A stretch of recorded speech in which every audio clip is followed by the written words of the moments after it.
Τι κάνεις μωρό μου, της λέω πόσο πάει, τον παίρνεις, της λέω. Μου λέει τον παίρνω. Μου λέει είναι 20 ευρώ, θέλεις. Μου λέει δώσε μου 20 ευρώ και θα τη βρούμε. Και τι έγινε μετά? Ναι, μου λέει ναι, έλα να μου τον καρφώσεις. Να έλα πάρε να μου τον καρφώσεις.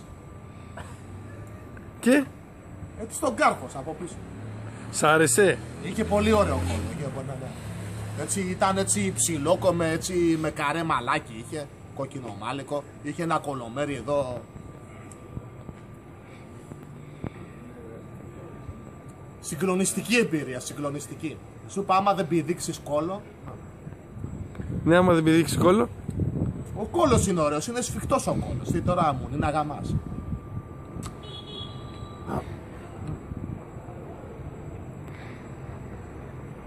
Κάνε ερώτηση ρε. Μου λέει αφού το ξέρεις ότι το παίρνω, τι με ρωτάς.